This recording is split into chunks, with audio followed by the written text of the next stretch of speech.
Hey guys, this is David Duncan.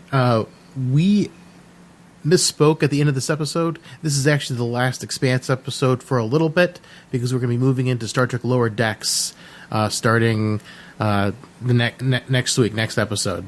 And that'll be coming on. We record things at a staggered rate so that we kind of got confused on which episode would fall where. So this is the last one for the Expanse for a little bit. We will get back to it, we promise. We're loving the Expanse. We can't wait to get more into it. But Star Trek's new series, Lower Decks, is starting, and we're excited to talk about that. Coming, I think it's a 10-week run, so it'll be 10 weeks, and then we'll be right back into the Expanse after that. So we're sorry if you're looking forward to more Expanse soon. We will get back to it as soon as we can. So thank you so much for listening. We hope you enjoy this episode. Synthaholics.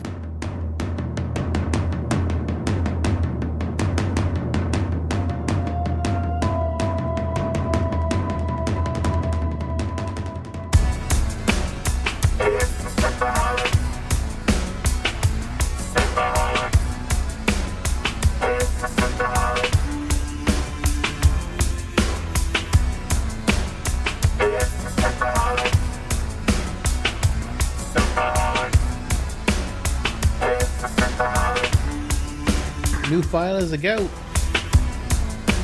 All right. Welcome to Synthaholics. Thank you so much for downloading this episode. Today you have myself, Aaron O'Brien, and David Duncan. Hello, David. Hello, Aaron. How are you? Good.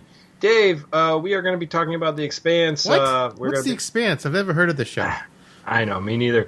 We're talking about this second season, The Seventh Man and Pyre, those two episodes. But first, before we get into that, it seems like the news story has been going around that UFO sighting a giant alien cube 10 times bigger than the Earth captured by NASA. Could this be a spot on their infrared goggles? Yeah, so it says so UFOs hunters have shared NASA photos they believe to be an enormous cubed alien craft exiting from the sun. And then it says, according to prominent alien hunters Scott Waring, this supposed UFO is at least 10 times the size of Earth. So that's pretty big. And he says Mr. Waring believes the UFO came from the sun's core, is feeding off our sun's immense energy. And so we're seeing this giant cube. It's pretty impressive. So it's right in front of the sun. That's how they see it. It says it may be a special particle from the sun. This cube is a non-reflective black surface, like a stealth jet fighter. It absorbs but does not reflect. So is this a Borg cube, Dave? No. Come on. Where's your sense of adventure? Well, if the Borg cubes are 3 times the size of Earth, that's slightly bigger than 3 kilometers by 3 kilometers by 3 kilometers. That's for sure. That is slightly larger. The super cube. But it says space scientists who've worked for NASA in the past have a much simpler explanation for the bizarre UFO sighting reported.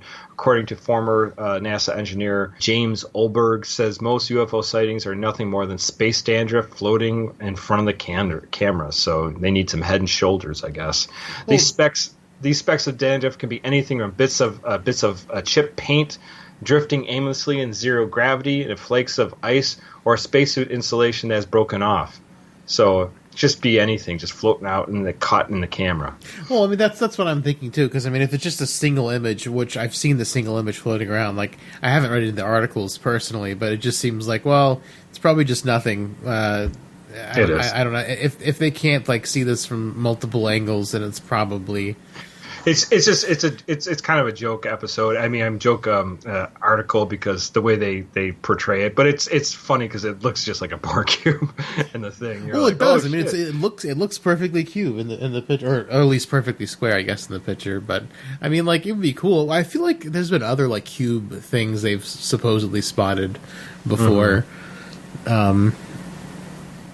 Right. Like for UFO hunters have spotted. It's it seems like maybe cubes might be a shape of ship that we might encounter from an alien race. Who knows? It must be easy to build, Yeah.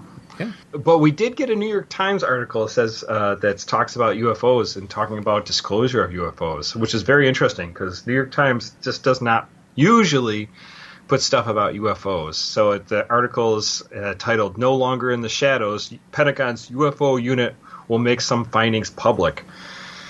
Well, they already made some find, or at least the Navy did, with those fighter logs.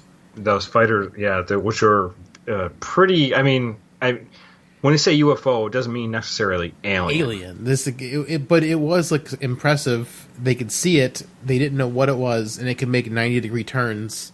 And they're moving like super fast too. They're not just sitting there floating. Yeah, they're these are moving, jets trying to catch up with these things. And later on in the Expanse, there's a really great explanation of what would happen if we tried to make an exact right turn at those kind of Gs. That kind of acceleration and turning would pretty much liquefy a person. Liquefy you in your seat. Yeah, exactly. So that's the other thing. It's like taking a quick turn in your car, and everything goes flying out your cup holders and off your visor and stuff like that.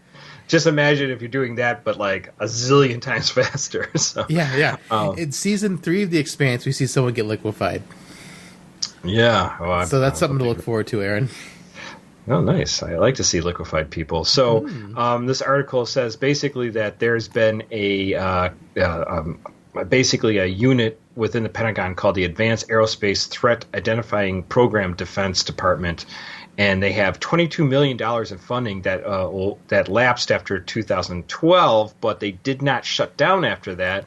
They just moved them over to the Naval Intelligence. Is Tom DeLonge in on this? Not that I know of. Is he funding them? But one of the Pentagon's program previous directors, Luis Alonso, former military intelligence officer who resigned in October 2017 after 10 years in the program, confirmed that the new task force evolved from an advanced aerospace program, and says they no longer have to hide in the shadows. Alonso said it will have new transparency. And so basically what the issue is that the Pentagon's doing their funding or getting their funding based on what this program has. So it's basically a new way of, I guess, public accountability through the Pentagon. So they have to at least show that they're doing something and not just like, yeah, guys, still looking for UFOs. I think that's good because if they have some kind of solid proof of something, that'll vindicate a bunch of wackadoos or people that have been branded as wackadoos for years and years and years for their conspiracy theories about aliens and spacecrafts and UFOs of other sort as well. So it'd be nice to have some kind of yes, there's this. I don't know, the cover up, it just doesn't seem like a great idea. And people go, people can't handle the idea of aliens. I'm like, well, we can't handle the internet either as a people. We can't handle that kind of power. So we're already dealing with the internet. Let's just get it out there. Let's just let our brains break a little bit more. Might as well, right? So Harry Reid was the Democratic senator from Nevada. He was one of the majority leaders at the time, but he's since retired. But he was a big proponent into looking to UFOs at the time. And he says, looking into this, I came to the conclusion that there were reports, some substantive, some not so substantive, that there were actual materials that the government and private sectors had in their possession, and basically that they were unusual metallic fragments that can't be explained, and then this is the shocking part, and it's how you read it is however you want to interpret this. But there is an astrophysicist, Eric W. Davis, and he worked as a subcontractor for the Pentagon since 2007. And in some cases, examination of materials had so far failed to determine their source and lead to the conclusion that we couldn't make it ourselves. But here's the thing, that Mr. Davis, who now works as an aerospace corporate defense contractor, he gave a classified briefing to the Defense Department. So it was a classified briefing, I don't know if it was under oath or not, to the agency in March about retrieval of off-world vehicles not made on this Earth. Ooh. So he actually gave a testimony about this.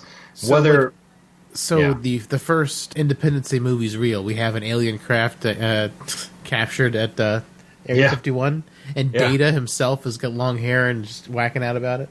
Hey, man. Look at this alien I got. I know. I remember when that came out. I thought that he was going to jump into movies, but he just never quite did. So anyway, next gen movies. What are you talking about? Well, I meant like outside that role. Anyways, so from there, the topic of UFOs is drawn President Trump, who has told his son, Donald Trump Jr., in June, the interview, that he knew very interesting things about Roswell. So I don't know if he actually meant that about the UFOs or about the actual city of Roswell. And from there, apparently they're going to give more information about this. This could all just be like bluster. But, I mean, it is in the New York Times, and whether you take any stock of the New York Times, I don't think they'd be putting anything about UFOs just for no reason whatsoever. So, I don't know. I thought it was interesting. Oh, yeah, it's for sure interesting. And I think, I mean, it's cool to bring up. And we've been wanting to bring up actual science stuff or stuff on the show for a while. And, I mean, this isn't like concrete anything, but it's interesting news. And if it turns out to be true or what it turns out to be, it'll be very interesting. Aliens. Well, funny story. So one year I went down, and this is related to aliens. I flew down to Texarkana to see my family. Mm-hmm. And on the way back, I just kept getting hit with delays, and I just started chatting up this girl who was like obviously in the military and whatnot. And like one of the things she mentioned to me, she was like just like dying to get this certain level of clearance so she could know about aliens. Oh, really? So apparently, like, I guess people, like, you know, like once you reach a certain level, they give you the lowdown, like what's happening with that. So like, I don't know if it's true or not, but she seemed like pretty intent about it, and like I mean, she could have been pulling my chain or whatever because she was bored and stuff. But I mean, like, I thought that was kind of interesting that she was like, yeah, like once I get my certain clearance, I'll like find out about aliens, and like we're like buddies for like 24 hours because we had a lot of delays. It's too bad you didn't get more information from her, because then you could find out if she ever found anything out. Yeah, we didn't keep tabs. Oh, too bad. We could have known for sure. She probably couldn't tell me since she didn't have a phone. She could tell you, Dave. I wish. Not like you have a podcast or anything. Well, I didn't at the time. I don't think. I know. Maybe I did. I don't know. I can't remember when I went down. It's so long ago. I don't remember how long ago it was. It was either right before the podcast or right when we started the podcast. I don't That's know. funny. And you never brought this up to me. No, it never kind of like came to mind. Like just like talking about aliens and clearance and the Pentagon bringing it out. It just kind of came out. I got to be full of surprises, Aaron. I'm full of surprises. Got to be full of surprises. Got to keep you guessing at every corner. Yeah. I guess you do. So the Expanse, we start off with the Seventh Man. This is, like I said before, season 2, episode 7, and we're going to go into episode 8. So yeah, pretty cool stuff that happens here. All right. After the Ganymede battle, Bobbie is rescued by the MCRN and asked to report on the events, which some of her superiors do not believe. On Earth, aliens. Yeah. Funny how this is so like relevant with the times. We got the riots in the first season. Now we got aliens. I know. See, on Earth, Christian demands peace summit between Earth and Mars to prevent further escalation of tension, in which both planets believe the other fired first on Ganymede. Over 3,000 people were killed in the Ganymede incident. The massive damage to the colony destroyed the agricultural domes that the belt depends on, leading to starvation and a refugee crisis. On Tycho Station, recently arrived Anderson Dawes is asked to represent the belt in negotiations for peace between Earth and Mars, but Dawes convinces the Belters that Earth and Mars will never respect the belt. Bobbie is ordered to Earth to the Peace Summit and to tell Earth that Mars fired first, accidentally, despite Bobbie remembering the precedence of an alien figure the UN Marines were fleeing from. On Tycho, Dawes becomes aware of Cortazar's presence and knowledge. Cortazar is later found to be missing from his cell, leading Alex and Naomi to chase an escaping ship only to find Diego aboard and Dawes and Cortazar gone. They took off. Yeah, so that's that. See? Diego, he's an asshole. I don't like Diego. Oh, that his smug look on his face. Jeez, man. Like, he just gets worse and worse. I hate him so much. Really? It's incredible. So, yeah, a couple things. One is that... So, Bobbie...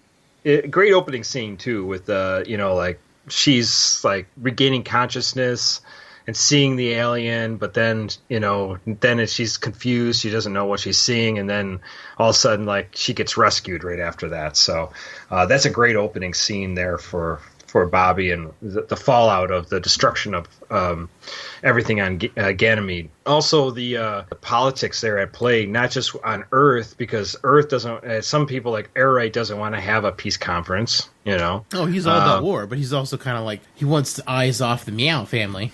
Yeah, exactly. And then also Anderson Dahl is basically just like Fred Johnson. Everything.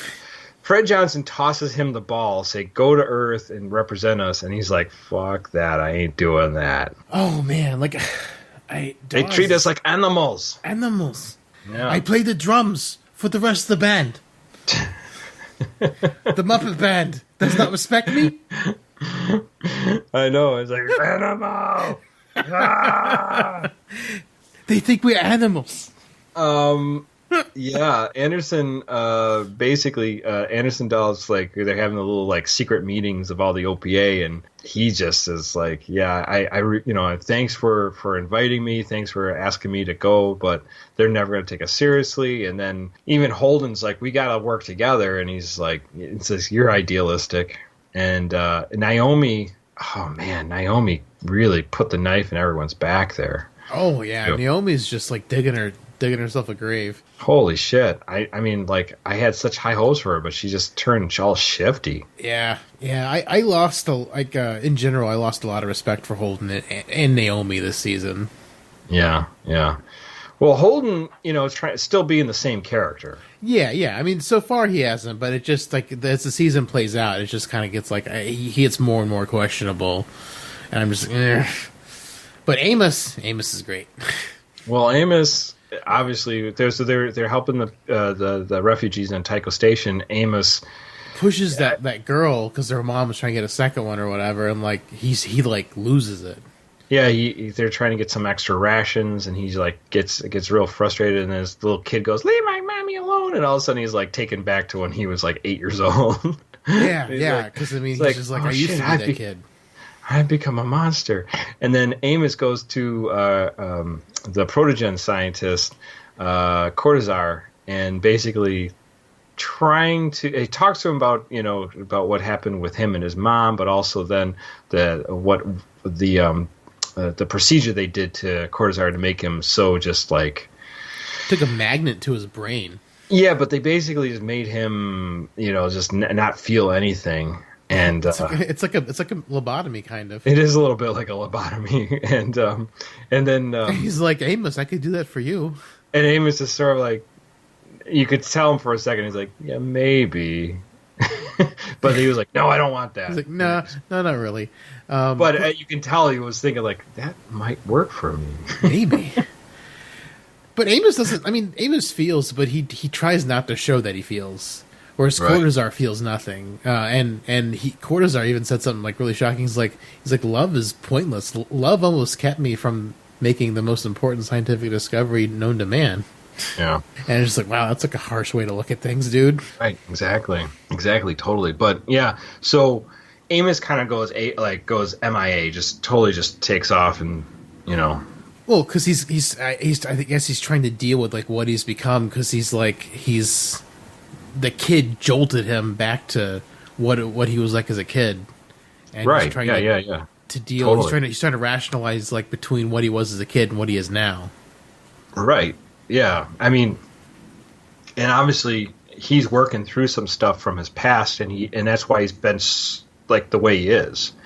Oh yeah, I mean his past like totally is the way he is, and he's got like a really messed up past, and he had a really messed up childhood, and like even like back in season 1 when they first got this to Tycho, and like he was in the bar with Alex, and the gay guy was trying to like pick up on him, and he was like, hey, look, that guy's got a knife on him, just because he's so used to like looking at people who might be out to get him. Right, just like giving that guy like a chance, because maybe Amos was like that as a kid. Maybe he had to be like a prostitute or whatever when he was younger. Right. Exactly. Yeah, man. So, pretty crazy stuff with him, just trying to deal with all that, and then obviously, like we said, Anderson figures out that, well, he kind of already knows, and I'm not really sure how he knows this, but he knows, well, no, it does make sense that Anderson Dawes figures out that Fred Johnson has secret weapon. Oh, yeah. I mean, like, Dawes has just got spies everywhere. And, like, you know, and the OPA factions are probably more leaning toward him anyway, because he's True Belter, whereas Fred Johnson's Earthborn, so he's got a lot of... right. People count that against him a lot, even though he's done so much for the belt. Oh, yeah, for sure. I mean, Absolutely. Tycho's impressive. Well, Fred Johnson's secondhand... Drummer, she's so awesome. Yeah, so obviously they have a past together, Dawes and her. Like she knew him on series at some point. And I mean, did Drummer spill the beans on the protomolecule? I don't know. The show kind of makes me think she did in this episode, but I don't think so. I mean, because the next episode we see she's for sure like no, she stands with Johnson. 100% stands with Fred Johnson, but I don't know if her loyalties are somewhat split and she spilled the beans. I don't know. It doesn't seem like she should if she like took a bullet for him. Right. You know what I mean? Like it's. Yeah. I mean, why would you betray him? Because, I mean, these people were just trying to get these are other belters trying to get the nukes, so I don't know why. I mean, maybe the past with Dawes is big enough for her to, you know, have two masters, I guess. I don't know, but... Yeah, like Dr. Lee at Kynes. Dr. Lee. I don't know. Yeah, it's very interesting that... I don't know how he got that information, but it seems like that might be a possibility, but... He figures out somehow that they have the scientist that knows, and obviously they abduct him, and they take off with them, and they lead Holden and crew on a wild goose chase after Diego, and they get Diego, but not Anderson Dawes and Cortazar. Yeah, I mean, it's just freaking Diego, and it's just like, he's just like, yeah, got me, dude, man. And at the same time, Naomi thinks for a moment about firing that missile off again, but then she decides against it again. So for a moment, she's like going to fire up that missile. You can see that she's thinking about doing something with it, but then she doesn't do anything. No, yeah, I mean, she does also is like about to get caught, so she just like hides it away. wipes the screen away. But I mean, still, you know. Yeah, I don't know. Naomi, like I don't know, like I said earlier, like Naomi just like I lose a lot of respect for her this season. But you know, you've got awesome Drummer and awesome Bobbie. So I mean, we got like two new female characters, like it's super root for her this season because Drummer's freaking amazing, and Bobbie. I mean, you haven't seen much of Bobbie yet, but she gets better and better. That's cool. Really enjoy her as a character. Well, I mean, and then also Bobbie also they brought it up that she talks about obviously the seventh person, so she saw something weird there. So she saw the UN troops were not attacking them; they were fleeing from what she said was a seventh person. Yeah, and then she finally has this realization that they didn't have a mask on. Right. And she's like flipping out, and then like okay, get her back under control, and they leave her alone. And then when they come tell her she's going to Earth, like they're like, don't talk about the seventh man. Say we fired first, and she's like, what the fuck? Right, yeah, it doesn't make any sense whatsoever to her. Yeah, it's really, really weird. And so that basically wraps up that episode, and then we go to Pyre. Aboard a Ganymede refugee ship, Praxidike Meng? That's a weird name. Yeah. Praxidike Meng. And others are headed for safety as he privately mourns the loss of his daughter May, who was supposedly killed when the mirrors fell from orbit. The ship's crew throws refugees from the inner planets out the airlock, reflecting the rising tension between the Belters and the Inners. Prax's ship later arrives at Tycho Station, which is inundated with thousands of refugees from Ganymede. Meanwhile, Fred Johnson receives a message from Dawes, who tells him that he's giving the weapon back, Cortazar's protomolecule information, to the Belt. This earns support from the Belters on Tycho, who storm the hangar and take Fred Johnson and his subordinate Drummer hostage, wanting to launch missiles back to Earth in order to provoke a fight, but both are unsuccessful when the Rocinante crew intervenes. The crew discovers that the protomolecule shout signal came from Ganymede at the time of the battle, and discover a pediatrician, Dr. Strickland, who was working for Protogen, also was on Ganymede. Prax reveals his daughter May was a patient of Strickland, and the footage shows Strickland leaving the pediatric clinic with May 1 hour before the battle. Prax with his crew sets off for Ganymede with renewed hope that his daughter is still alive. That's right. This episode starts off flashing back toward like the beginning, and it was like, I think this is probably one of my biggest criticisms of the Expanse so far. It makes it look like that the thing is crashing down on May, and so I was like, what?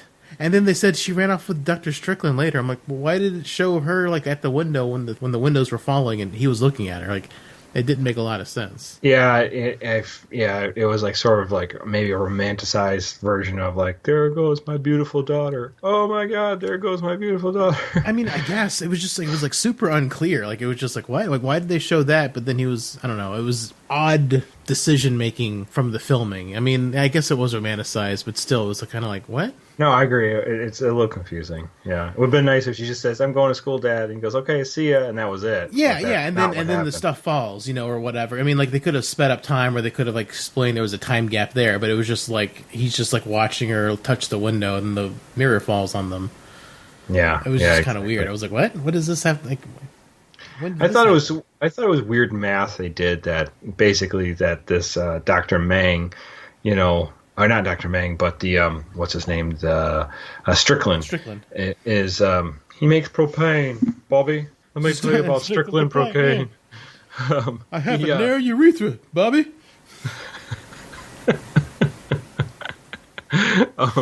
Bobbie Draper, I have a narrow urethra. Ew. So yeah, Strickland is like tied into Protogen and like all that stuff. That I thought it was a weird math they did, like kind of like just like dealing out the cards of who could have been there, who was on the ship, and how do they find all that information. So, I mean, it did seem super lucky, but at the same time, I mean, Ganymede's one of Jupiter's moons, and the belt is between Mars and Jupiter. So I mean, refugee ships would come that way. Yeah. I mean, it makes sense. It is kind of lucky. I mean, I'm sure there are other space stations or whatever, but Tycho sounds like it's like one of the bigger, more impressive ones. And from what I understand, Tycho can move. It's not a stationary station. It can move a little bit. Oh, is it? Where is Tycho located? I was never clear. Well, where in the belt? I mean, I'm sure the belt rotates around. I'm sure the belt orbits just like the planet's orbit. But like what between what planet? The belt lays between Mars and Jupiter. Okay, so it's literally in the belt? Or is it outside the belt or something like that? Well, I mean, I think anywhere in between Mars and Jupiter would be the belt. I mean, the asteroid belt is like the physical bit, Right. Not really a physical barrier. I mean, like every time in movies you hear asteroid belt or asteroid field, it's like this densely packed thing of asteroids. And you can just fly over it or under it. Yeah, in real life they're not that dense, or at least they're not that dense here in our solar system anyway. Just don't fly through it. You'll be all right. You can fly above or under it. I mean, hell, you could probably fly through it. I mean, I'm sure there's certain parts that you could probably fly through, and you wouldn't be there for miles. Right. I mean, I don't know where in this. I mean, I'm sure. I mean, I don't know the astrophysics of it, but the planets rotate around the sun, so I would imagine the asteroids also kind of like move in a circular pattern around the sun. I don't think they're stationary. Well, and also we get that a really like shocking scene. They just space all the interplanetary people. Oh yeah, on the refugee scene. He meets his like, I guess not quite lover. Or I guess she sounds like she's like super into him because she's like helping him out, like nursed him back to health while he was like unconscious or whatever. And yeah. It was an interesting relationship where like they were building that up for the first like 15 minutes of that episode, and they spaced her, and it's just like, oh, we're gonna get back together. We're gonna like have a life together, and it's like, oh wait, well, you're gonna be spaced. Yeah, you don't want to go in that. You want to go. You're gonna stay with us. And he's like, what are you talking about? I want to go with them. I was like, no, you don't. No, not really. Yeah, exactly. So it was really mean. It was like, what? I was kind of shocked by that too. I was too. I was like, what? No way! They just blew all those people out the airlock.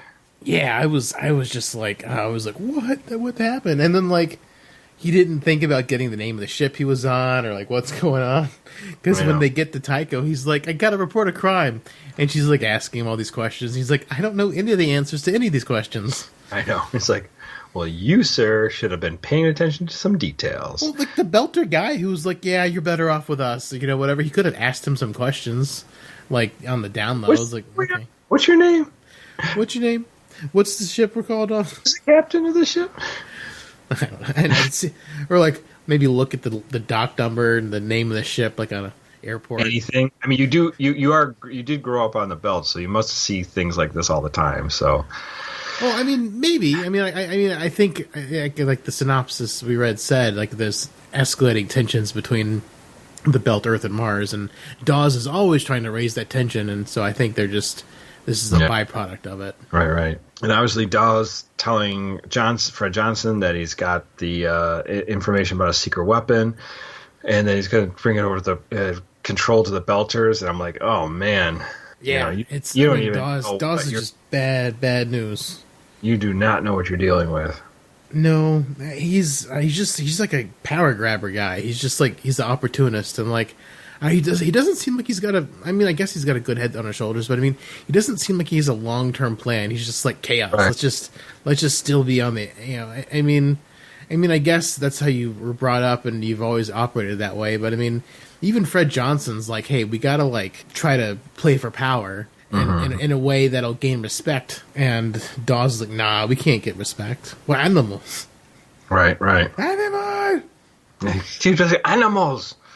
I mean, I can see where they're both coming from, but just Dawes just doesn't seem like it has a long-term positive outcome.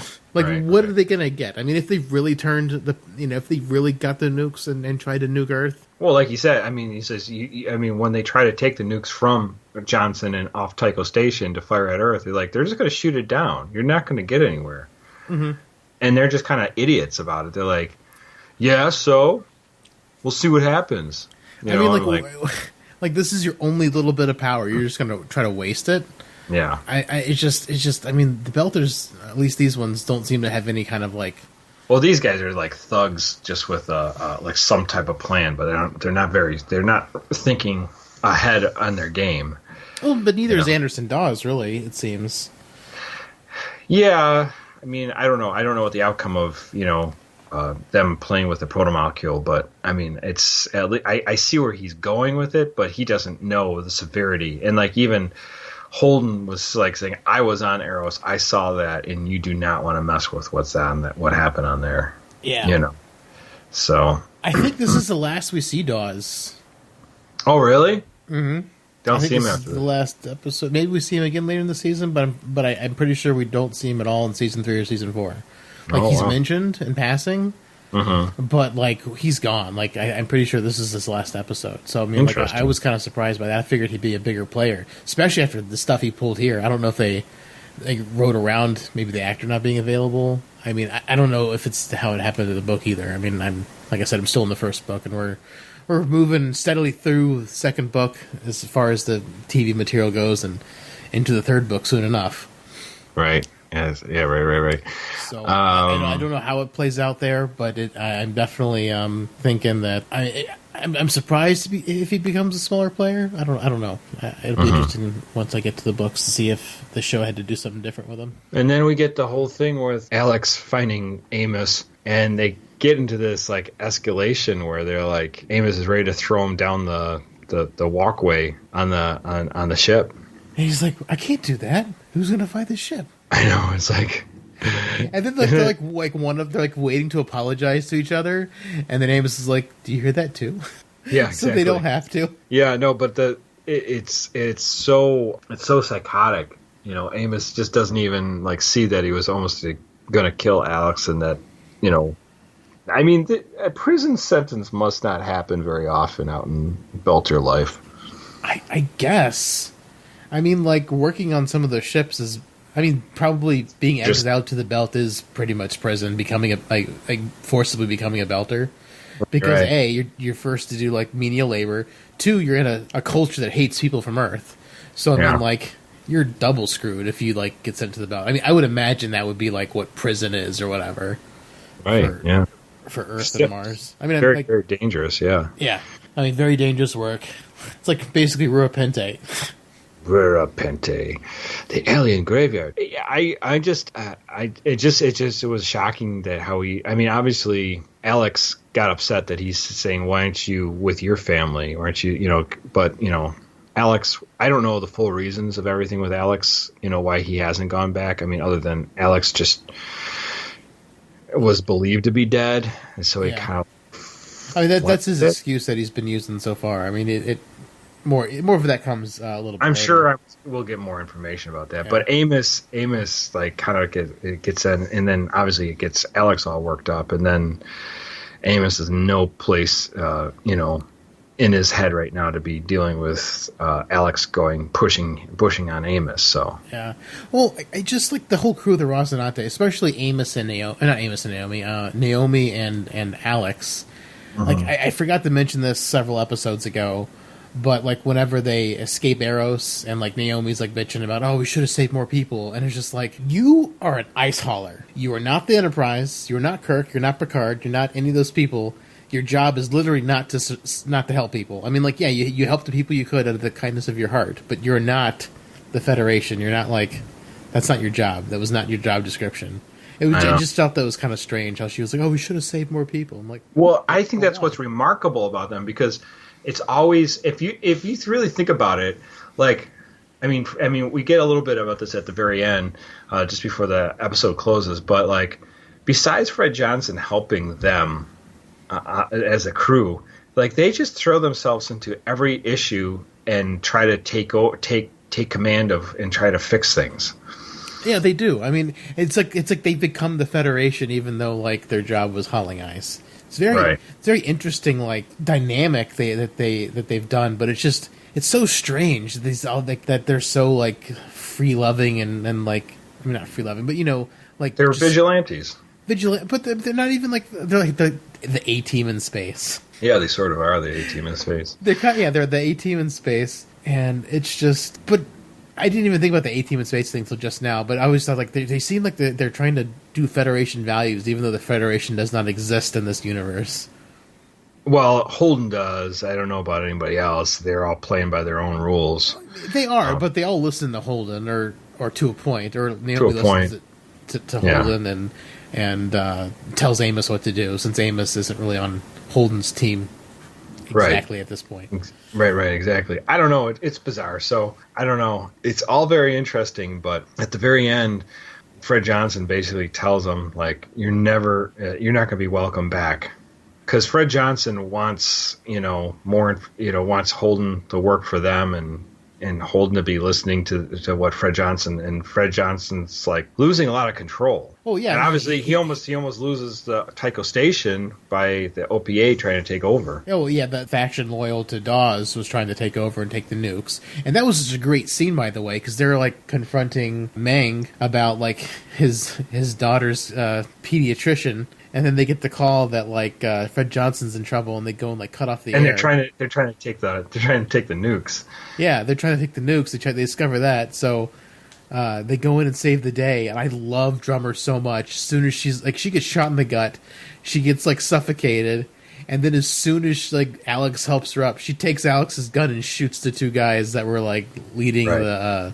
Yeah, just kills him immediately. She kills him instantly. She is so awesome. I love her so much, and she's such a badass character. No, she's very, very, a force to be reckoned with, that's for sure. That she didn't die, too, through all that. Oh, yeah, like, she got, like, messed up, and she took a bullet for Fred, so she's, like, pretty awesome, and, but Fred is losing control. He's lost the scientists, he almost lost the nukes, and now he's lost Holden. He almost lost Tycho Station, and then the whole threat, like, if, basically, don't come back here. I don't understand why he's like, don't come back. I mean, like, I don't know. I think he wanted to be calling the shots. Yeah. Yeah.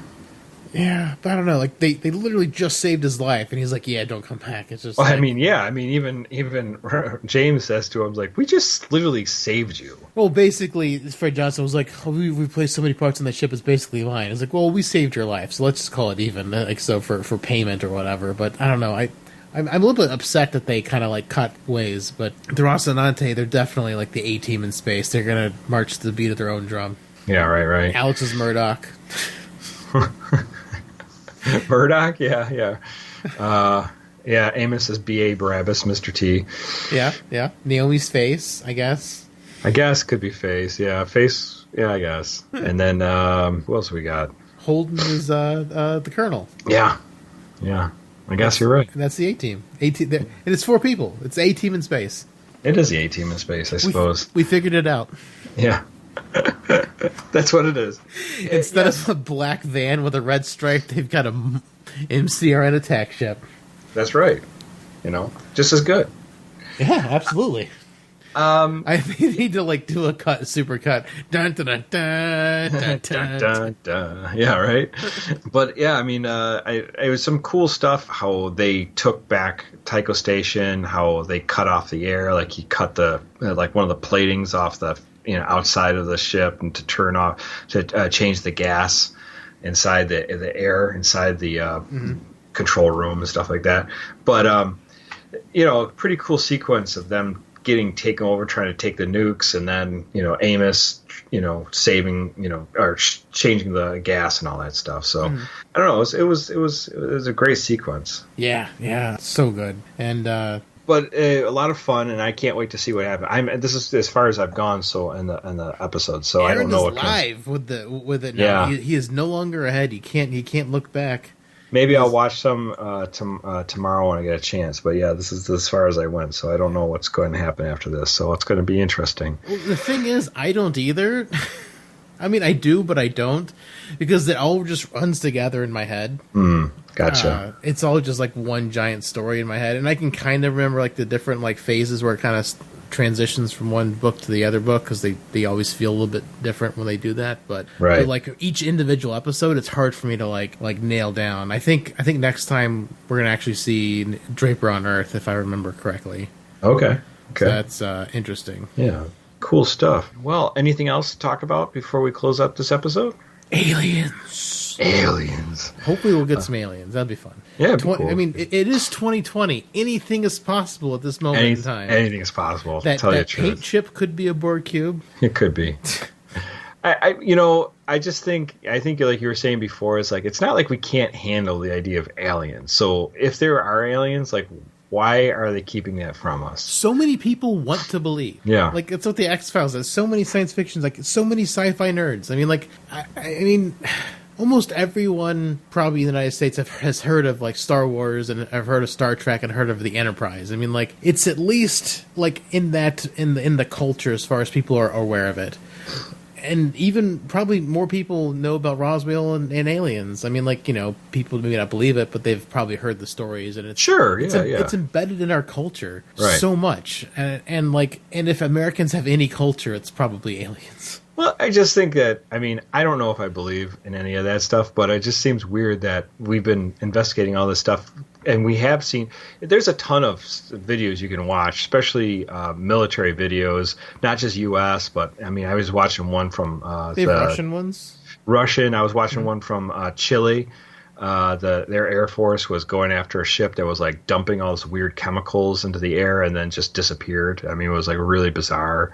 I mean, a lot of stuff just a lot of weird stuff. So you gotta wonder, like, what the hell is going on? Like, what are these weird ships? Maybe it's some secret, like high tech vehicles that we have that, like maybe like the stealth fighters, but before anybody had seen the stealth fighters. So yeah, I saw. I mean, just in this vein, I remember seeing an article somewhere online that the scientists, it's actually from earlier this year, like back in June. It says CBS News reports it, Forbes reports it, that there could be up to 36 alien civilizations in the Milky Way. The science behind this, and I'm sure they go into the Drake equation, which actually I think we get the Drake equation in the next episode or two. Also, cool. Of the Expanse. Speaking of aliens and the Drake equation, but that's interesting. That I guess they've done the Drake equation for our galaxy, and we might have 36 intelligent civilizations here. So that could be interesting. I mean, and that would, if that's true, then that would pave the way for that extra Earth vehicle that. Off-world vehicle. Oh wait! Is Elon Musk's car just coming back? He's coming back. Did Mars return that to sender? Brought it back. No scratches. It's like, we don't want that here. Yeah, I know. We don't have any of those Tesla charging stations on Mars, so you can have it back. I know, ran out of juice.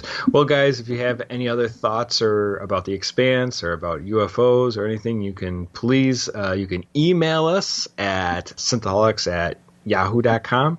You can join us on our Facebook group at Facebook/groups/Synthaholics, and you can chime in there and whatever is being said, or put a post there and what you think about UFOs and aliens. Also, you can go and tweet at us at our Twitter at Synthaholics Duo. And if the show is something you'd like to support, please go to our Patreon.com/Synthaholics, and support us there. A couple bucks would go a long way to help out our shows. Dave, we are going into the next couple episodes from here. Is this the season finale of 2? That we're going to get season finale of 2. We got a couple more episodes because 2 actually is 13 episodes long. Mm-hmm. So that was 8. So we got several more episodes. Wow. So we might be on hiatus on the Expanse after next week because we will be jumping into Lower Decks. Absolutely. We'll be doing Lower Decks, and I hope it's good. I'm scared. But we'll have to see what happens. But so maybe one more week of the Expanse, and then we'll be switching to Lower Decks, and then when Lower Decks is over, we'll probably be switching back to Expanse, unless we do Tenet, but I don't know if we're going to see it. I don't know. I don't know. Tenet, I saw they get pushed back. Been pushed back again. So okay. So movies are coming out this year. We might actually get past the first half of Dune before Dune comes out, because I also heard Dune got pushed back. Yeah, Dune got pushed back too. So I just think because nobody's going to be in theaters. So that's just social distancing and whatnot. So you can't do that. I guess it's good because pretty much everything this year got to get pushed to next year because nothing new is being made this year because of COVID, or pretty much since March. Right. So you can't. So it makes sense. That way they can show stuff next year and have stuff coming out the year after that. Mm-hmm. Hopefully. Well, guys, we'll find out more. But like I said, one more episode of The Expanse and then into Lower Decks. So until then, if you have any other thoughts or ideas or corrections, please reach out to us, and we'd love to hear from you. So until then, Dave and everyone else, live long and prosper, one and all.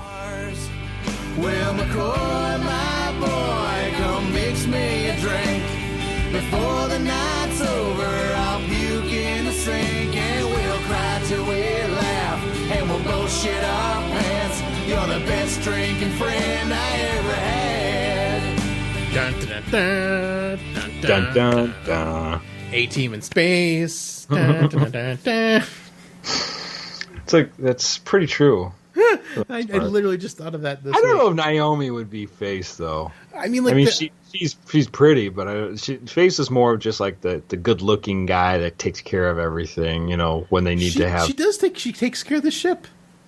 I meant more of like the guy who interfaces with people and tries to sweet talk people. He was like the public face. That's why he was called Face. I know, but she's also the face. Played by the same guy who did Starbucks, so in the original Battlestar Galactica. Oh crap! I forgot to mention that Paul is the guy from Showgirls. What? Did you ever see Showgirls with Elizabeth Berkley? A long time ago, yeah. Yeah. The main guy in that, the guy that she's kind of going after, is Paul Atreides. What? Oh, that's right. Oh, I forgot. Yeah. You're talking about oh Jesus. Why can't I think of his name? It's so stupid. I know it. It's I'm